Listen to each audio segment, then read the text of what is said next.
Okay, it's already on. What's up? I know you're excited. Video 173. We're adopting 2 kids from Liberia.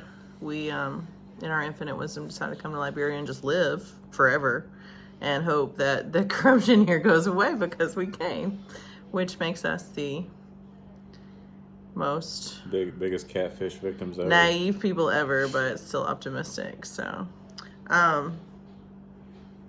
we've been living in Liberia for 4.5 months. So this is Meatball. He is the 11th toy that I've made for my kids out of yarn since I got here. So Meatball is just gonna hang out with us. He was here the other day, but he didn't have any arms or his tail. But Meatball, he's like, this is my face right now. This is how I feel too. I'm like, we're just here along for the ride. So today I thought it'd be funny to just, I'm just gonna put Meatball here on my shoulder if he wants to hang out. He'll just pop in every now and then. Meatball sit with me. I'm gonna ask Jeremy just funny questions so that you guys can laugh. At least somebody can. I haven't written down any questions. I just thought it'd be fun to, what can we ask Jeremy that maybe we don't know? Or maybe we do know, but what is your favorite thing about Liberia? Should be fun.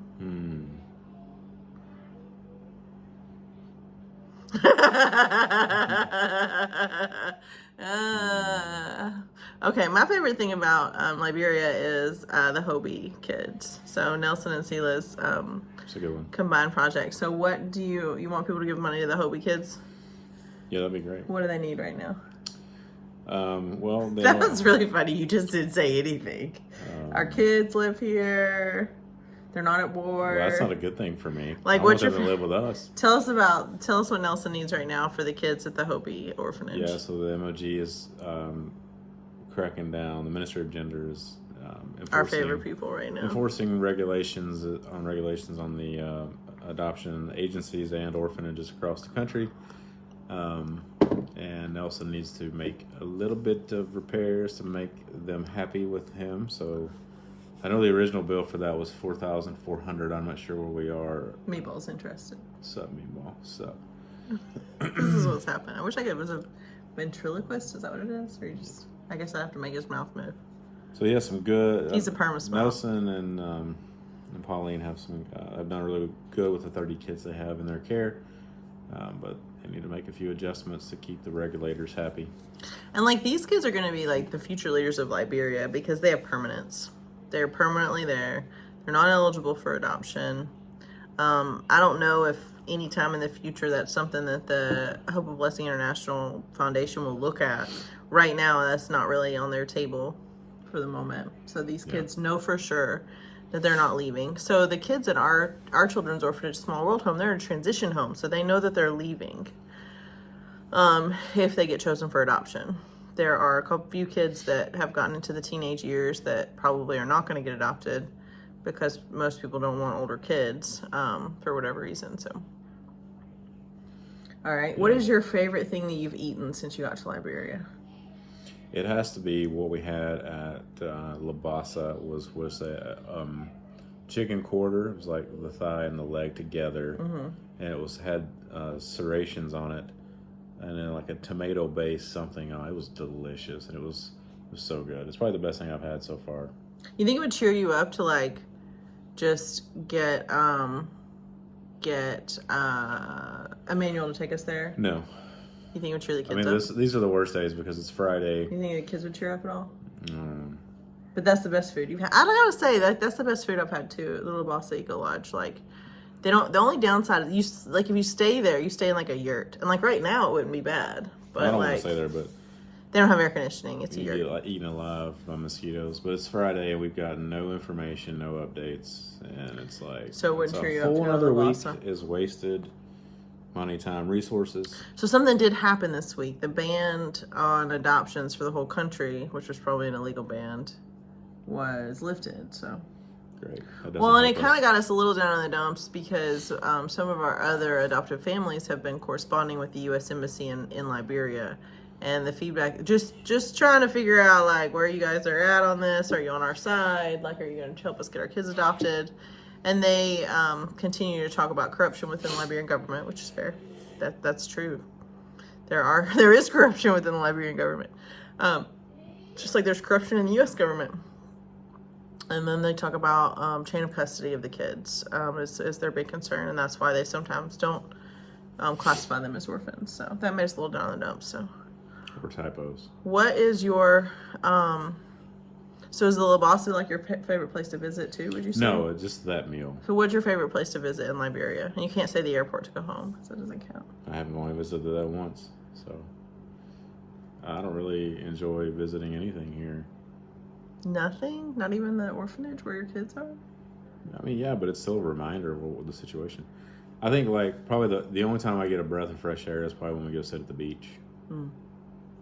So you like to go to the beach? The sunset was really pretty. You can't look too far to the right or the left because they clean the trash up here on the beach if you look too far. It literally looks like a landfill. If you go too far to the left, you're going to want to... Or the right. It's like... But our beach, the Tropicana beach, they do keep really clean. They do. But I'm saying if you look, use your peripheral vision. So I'm always worried there's like going to be a dead body that washes up, right? Well, funny. Like I feel like that's and then Kate Hayloft, when they were here, I was talking about it, and she was like, she didn't see it, but it was like where she was staying. The security guard told her that it happened, and I was kind of joking, not really joking, but like just kind of wanting to reassure, like kind of want people to tell me like, oh, that would never happen. But then Kate's like, it wouldn't. Well, actually, and I'm like, oh no, so it wouldn't surprise you now, would it? Yes. What is the most ridiculous thing you've seen on a moving vehicle in Liberia?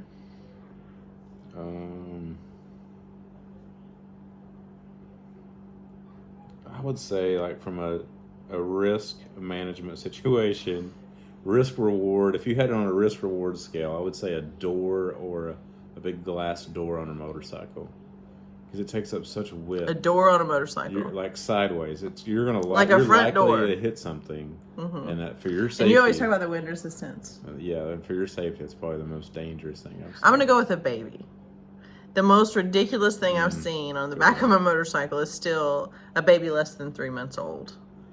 Yeah. Like, it's ridiculous. Really, like, what are you doing? You're not even, do not leave. Wherever that baby was born, even if you were outside, just stay there. Like, don't get that baby on that motorcycle. They can't even hold their head up, and they're just like, riding on a motorcycle.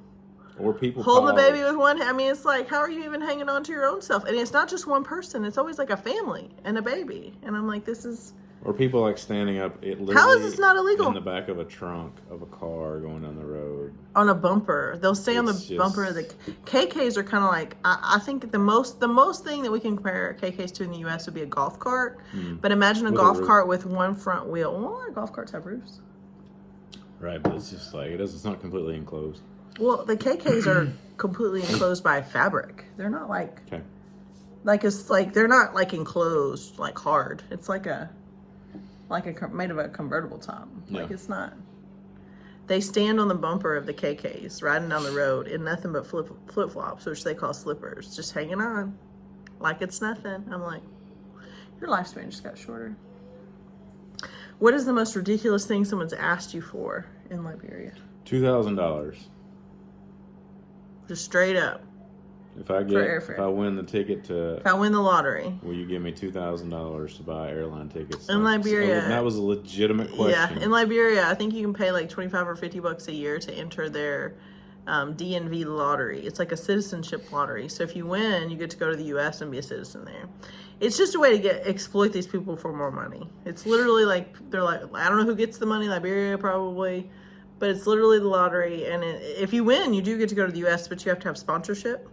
You have to have someone that agrees to watch out for you for like a year or two. And you have to get yourself there. So we had someone ask us for a $2,000 plane ticket if they win the lottery. And I'm like, I'm here on an adoption. What's the most ridiculous thing? I'm here on adoption. I don't have any. I'm asking my friends for money. So I don't know what to tell you, but maybe no.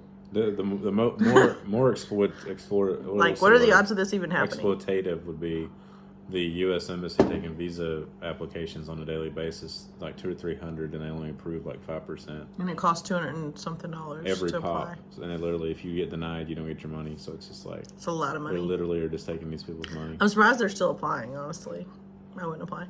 What is the most ridiculous thing you've seen for sale though, on the road? Like we're driving down the road and you see something for sale and you're like, that's just. I mean, the thing that comes to mind the fastest is a quart of gasoline in a glass jar. Like a mason jar, like a big mason jar. Mason jar. And you'll see people pouring it in too. They're like, with like a little like. Funnel. It's like a lemonade stand. It does. It looks like a lemonade stand. But it's for gasoline. What about the eels? Yeah, I saw a fried eel with its tail surrounded, going around into its mouth like a circle, and then it's just fried. And you just eat it like a pretzel? Yeah. I mean, yeah. When in Liberia. I bought 3 or 4 of them. No. Look what I brought home, honey. I would say... Eel rings.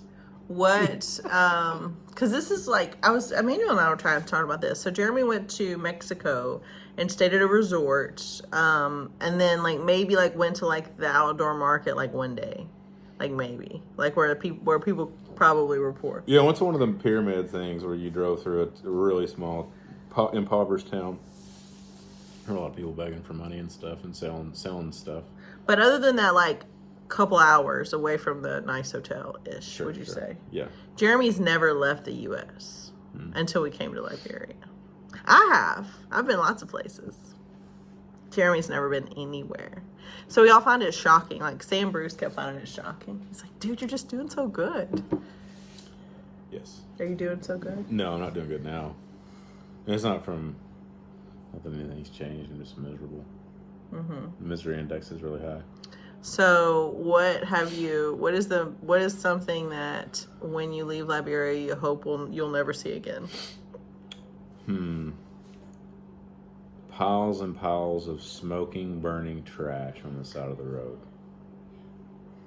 Just aromating the or a complete like a waterfront that like a water going underneath the road, like the embankment on both sides is layered with trash.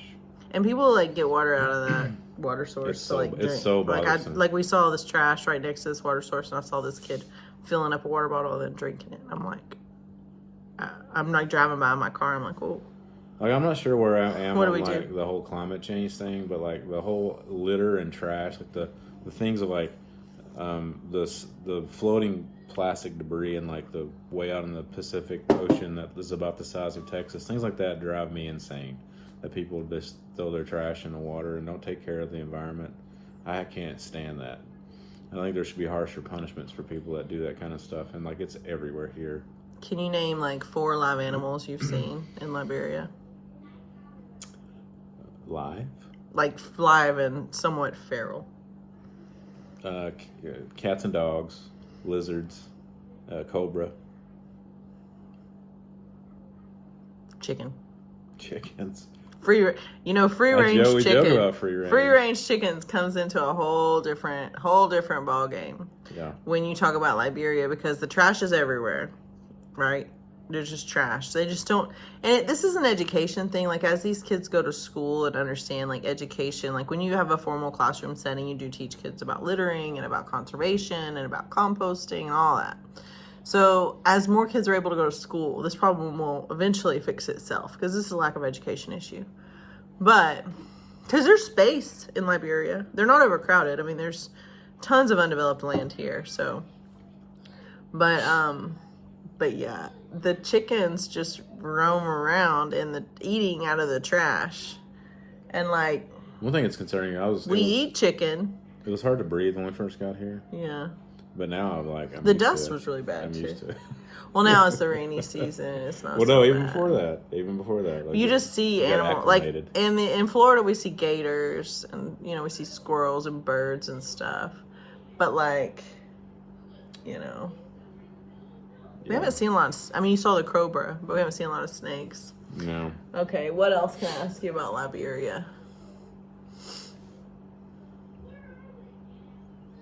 You asked me like what's the first thing I want to eat when I get home?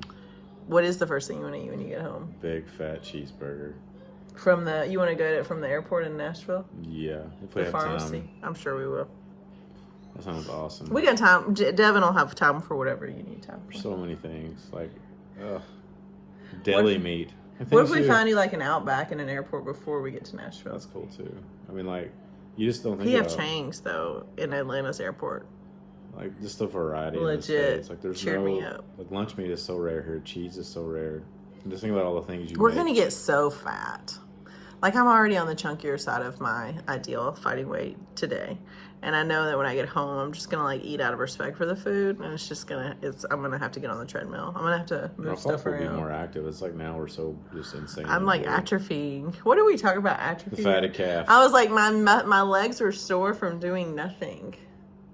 Like, is that possible? We're the fatted calf, like the veal. We're the veal that gets locked up and doesn't get to run around. Because who's gonna eat us?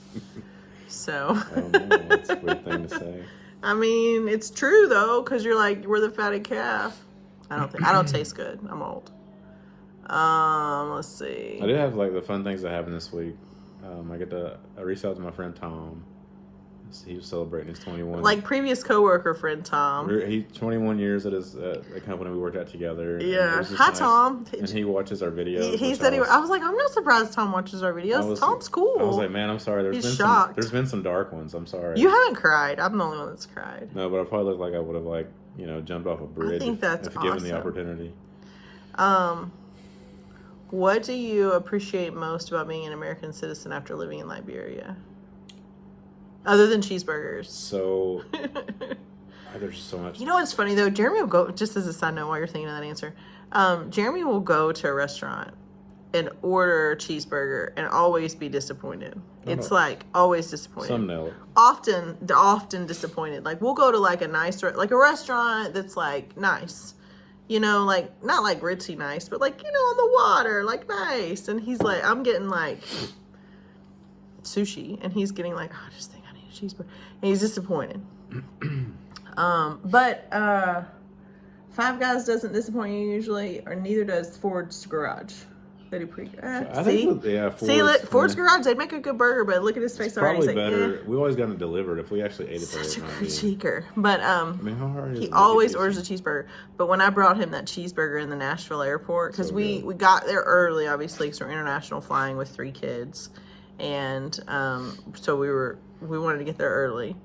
And then we had some time. And I'm like, well, I'm just going to go. I love this. They have the pharmacy. They have one in downtown Nashville, like a West End area, because I've eaten there before, long time ago. But I got Jeremy a burger, and he's like, he still talks about it. It was like our last good burger, meal, but he still talks about it. It's so funny. All right, so what do you appreciate? That's a more serious question. What do you appreciate most? Meatball's interested. About being an American citizen. I have 3 things. 3 things. Opportunity. Like work opportunity? Yeah. Job opportunities? Opportunity to earn? Infrastructure. So infrastructure meaning like that's roads and utilities. Roads and utilities, like the power. Yeah. And I mean, I would just say, well, I guess that's 3, but food availability. Yeah, food availability. And this is so sad about Liberia because they have the land that they could develop to farm. They could grow their own stuff. They could be fine, but they're so exploited by exportation into this country, or importation, I guess, into this country, exports from other countries that are overpriced. I mean, I can't tell you guys what our spreadsheet grocery bill has been since we got to Liberia. I know it. I can't tell you because Jeremy will have a stroke, and we really I don't know that it'd be that much can't transport different in the States. It is different. It's more. It's more here. Maybe. It's more. And we can't really do leftovers here that much. Yeah. Like pasta, maybe. So yeah, we eat a lot of carbs, man. Like the lack of meat availability besides just chicken. Like I found I don't know if I talked about this before, but one of the stores I actually saw a package of salmon, and it was not even a full pound. Here in Liberia. And it was $26 for a small. Didn't look good either. Like that nice pink. It was like, ugh. And I was like, wow, $26 for that. That's crazy. And who would buy it? Now on the flip side, I did see 2 giant lobsters you can buy for like $5, and I'm like, it's not gonna do it. It's almost like priced so low that you're scared. And I've seen them on the market too. People just get them, I guess, literally fishermen just go out there and get them on those little canoes. But I've seen them on the side of the road. People selling them too. I'm like, wow, that would probably be really good, but the risk factor, it's not good. These are good questions though. Any more you can think of? What did you talk about your answer about what you miss most? I mean, I'm going to say the food for sure. Food. That's what I'm. Well, that and I mean all the same things you said you missed. I miss being able to go make some money. Like, I'm ambitious. I miss being able to like get on my treadmill. I miss, you know, like exercise in general. I miss getting in our pool, even though there's a pool here. I miss our friends. Like, I miss just the amenities of your life that kind of are part of your daily rhythm, like my shower. You know, like, because here, like, I take a shower, but the lights may go out. And when the lights go out, the water stops. And it's dark. So you're sudsed up in the dark. And luckily, it comes back on. Close your eyes. But it's like, you know, I mean, there's nothing like the power. Jeremy's cooking, and I'm taking a shower, and the girls are taking showers. So he's, like, over an open flame in our kitchen. And, like, the power goes out. But the flame stack stays on because it's just a propane tank outside, like a camper. Right. I mean, just like a propane. So there's that. It almost makes you wonder when we talk about just being an open flame, if you could just get aluminum foil and just like pseudo grill something. I don't know what you would want to grill. I don't know. But anyways, it's like, so we've talked a lot about getting an RV because we're basically living in an RV right now. Like, that's how it is. And so we've talked about getting one. So our kids have started joking about like what they want to do with their RV. And they're like, when we get that RV thing and start roaming around, can we go somewhere where it snows sometimes? And can we go sort of getting ideas? I would say the thing, and I left this out of my list, part of the infrastructure, I think, but like, this has caused me more stress than anything else, and that's no internet reliability. That's funny. See, that doesn't bother me as much. It's on the days that it's out, you're miserable like the rest of us. Well, I'm miserable with you because there's no, but I mean, like, if we had other things we could do, I wouldn't care so much about the internet. So like when I get home, I'm not going to be like, yes, there's reliable internet, because there's other things we can do at home. Like, we watch TV like before we go to bed, and that's it. Like, we don't. I've seen errors from our apps that I've never seen before. Because well, you have to turn the VPN on or Venmo gets mad. But I mean, like watching Prime Video, even on the TV, would like shows this spinning circle and it would pause. I'm like, I've never seen that before ever. That's interesting. What are you gonna miss about Liberia? Don't say nothing. You have to pick one thing. I mean, it's gonna have to the people that we met. Emmanuel, I'm gonna miss Emmanuel and Nielsen for sure. And like the nannies at the orphanage home, and like, we're really gotten bonded with these people and the kids. I mean, there's nothing else that compares to those people. Yeah. So today, meatball. I'll probably still make things like meatball. I mean, even the staff here that we talk to a lot. I mean, I'm gonna miss, like, think about those guys and be like, I wonder what they're doing. You know? Yeah. Luckily, with social media and all that, we can know. So, one thing that I did early on in our orphanage, going visiting the orphanage, is I take like blank sheets of copy paper, and I take markers or crayons or colored pencils or whatever and let them draw, and I give them all a sheet of paper. But they always kind of want to turn it into me like school. So then I was like, well, the kids that are matched, I bet their parents would like these pictures. So I started taking pictures of them, and then the unmatched kids were like, take a picture of them.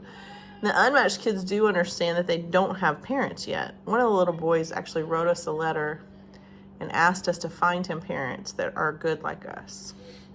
And he's the one that I'm like, are you sure we can't come back and get him? I've asked Jeremy a couple times about it.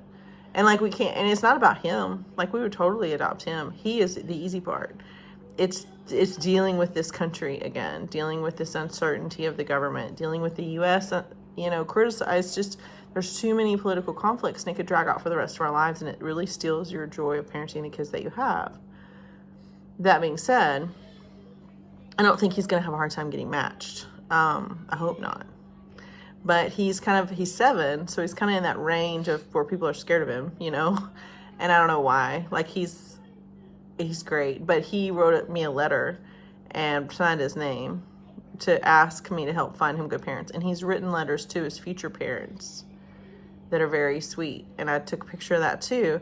So I asked our agency owner in Tennessee, like the president of our agency in Tennessee, our adoption agency, if he was interested in any of that artwork, because I take pictures of it so that I don't have to carry it around. I mean, it's like probably 100 pieces of art that I've taken a picture of and sent somewhere. And like the matched families, I can't send them pictures of their children legally, because I'm not matched with them, so I cannot photograph them. but I can send them pictures that their kids drew. So I've done a lot of that, and it's interesting what they draw, and the parents love it. They love the artwork. But I asked our agency owner in Tennessee, and he was like, absolutely, I would love to have that. Send it over. If you can find a way to get it to me, send it to me. And so today I spent about an hour and a half going through all my pictures and sorting into each kid's name. I know their first names, and I had them kind of sign their artwork. And some of it's just like stick people, chicken scratch. But the letters, especially, there's about 6 kids that are older, 7 and up, that understand that they need to find a family soon. And their dreams of their family are interesting. One, I've mentioned before in our videos, one little girl wants to live in a certain state. She wants to live in Tennessee, actually, because she has a friend that was adopted recently that lives in Tennessee. So she wants to be close to her because they're such good friends. And she also wants 2 scoops of ice cream when she gets to America, different flavors. She doesn't know what flavors. She just wants to go somewhere and order ice cream, 2 different scoops, 2 different flavors in the same bowl.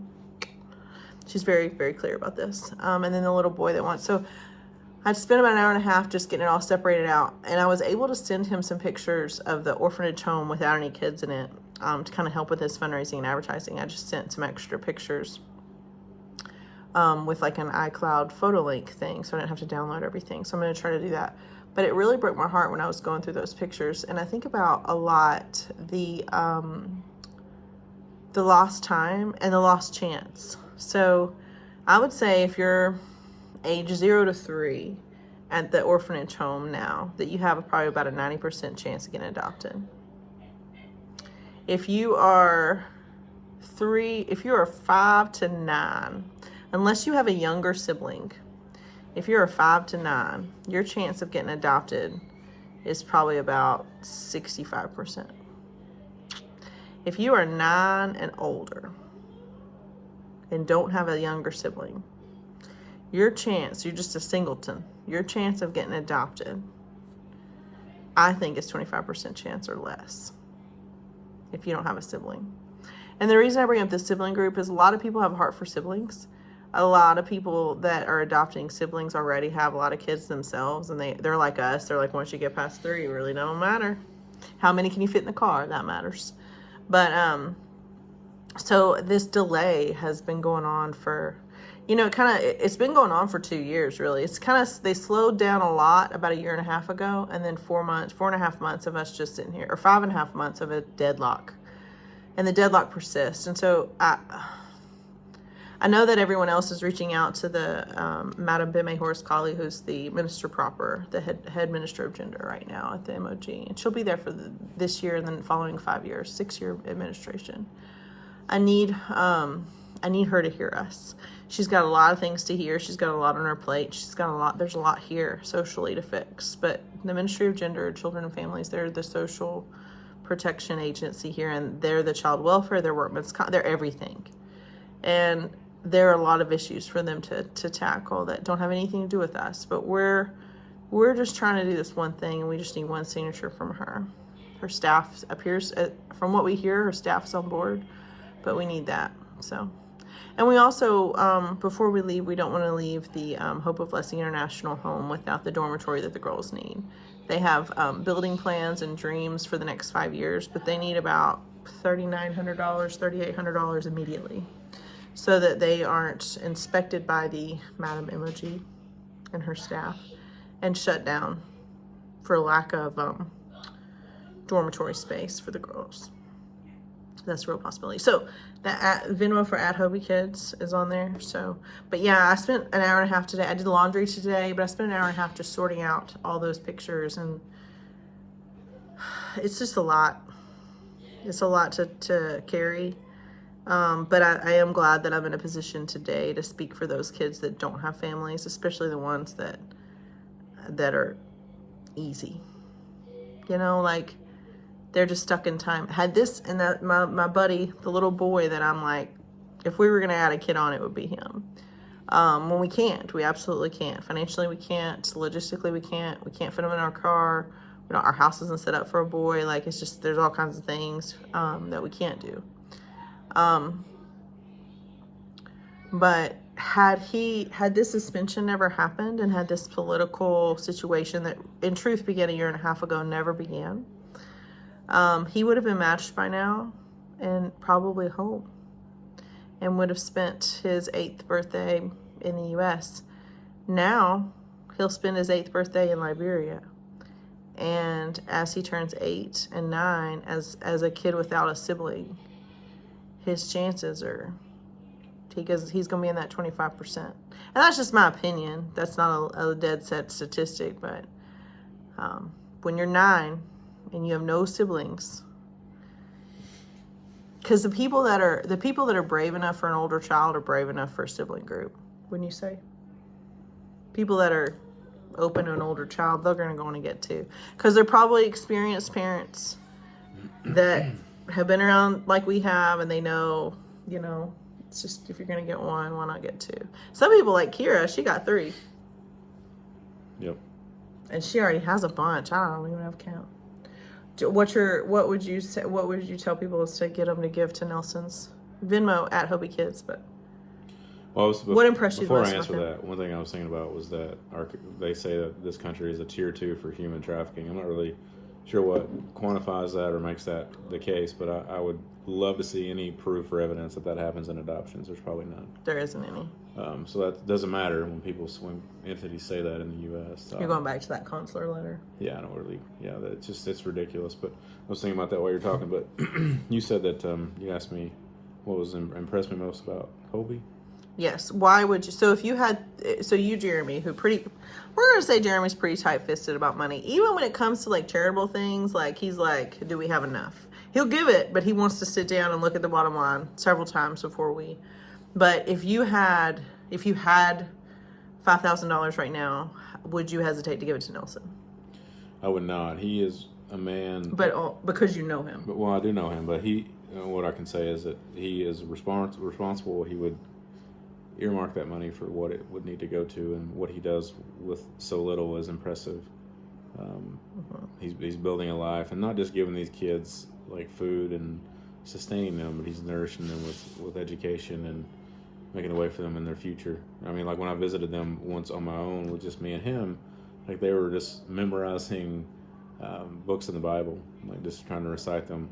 Learning. And, just learning something. And it doesn't mean like that's going to allow them to go do greater things because they can do that. But in their spare time. In their spare time, they're focused on learning, the Bible and educating themselves. And it's good. So. Well, and Nelson's the kind of guy too, like having met him, spent a lot of time with him, a lot of time he drove us around for a good month and a half before he finally had to just hire us a driver. We love our driver, Emmanuel, too.